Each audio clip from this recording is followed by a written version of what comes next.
That's right, after seeing Chuck Norris on screen for the first time in forever, I thought one thing. I'm not shaving for this video, I'm keeping the stubble. Hopefully by the end of this video, I'm gonna have the source of Chuck Norris's powers. You can't even tell I didn't shave, can you? How depressing.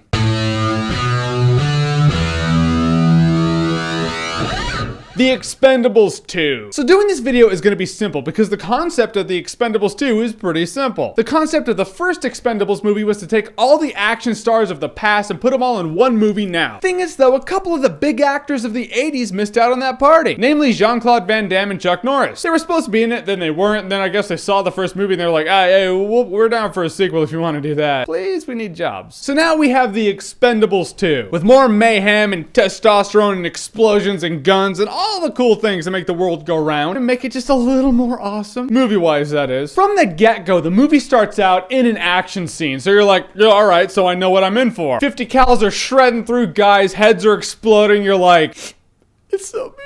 It starts out completely kick-ass, and then it goes, you know, and they have, all right, a little bit of dialogue going on. The action kind of slows down, then it picks back up. There's another action scene. The Expendables 2 had a lot less downtime than the first Expendables movie. The first Expendables movie, I felt like there were a lot of scenes where you're like, shoot something, please. I felt this one had a lot less downtime. They fixed that. Still had downtime, but any action movie's gonna have downtime. Jean-Claude Van Damme's the bad guy in this movie. I didn't know that. I thought he was just gonna be part of the crew. Like, oh, okay, now Van Damme's in. No, he's the bad guy. He's the douchebag. And he is a great douchebag. Dude owns his role in this movie. You can tell he had a good time with this movie. He's like if Johnny Cage from Mortal Kombat just had a really bad childhood and he was raised by Shao Kahn. It's good to see him back on screen. He really kicks ass. It's good to see him as a villain too. When Chuck Norris came on screen, I half expected him to be just like Dr. Manhattan, you know? Disassembling tanks with his mind and crushing them into balls and slamming them on the ground. Big blue dong just swinging around. You're like, that's the Lord with a gun. The dude's awesome. He's an icon of pop culture. His acting is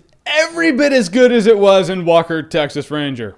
I mean that sincerely. Kick-ass guy though. He can beat the piss out of me, so I mean shit. I can't talk shit about him. I can, but you know, he'll end my life with his mind. Some of the dialogue in this movie, I'm like, that's just terrible. I mean, it's cheesy, it's ridiculous, it's terrible, but the good thing about this movie is it knows exactly what it is. Some scenes you know they wrote it and they're like, yeah, this is just gonna be cheesy. The entire concept of the Expendables is a throwback to 80s action movies. When a movie knows exactly what it is and doesn't try to be some modern art masterpiece, you gotta give it credit, and you can't really be like, oh, I'm gonna ding you on the dialogue there, buddy. Because the person who penned the script's like, I know about the dialogue, you dumb shit. And I loved how they had a bunch of references on their movies. I'm back. I'm not gonna tell you a lot of the references, but there's some good references in this movie. And the end of this movie, guys, the end of this movie, I had dreamed the end of this movie. I was like, what would it be like if these specific action heroes were in one action scene and they were just tearing the shit out of everything? It happened. I saw it willed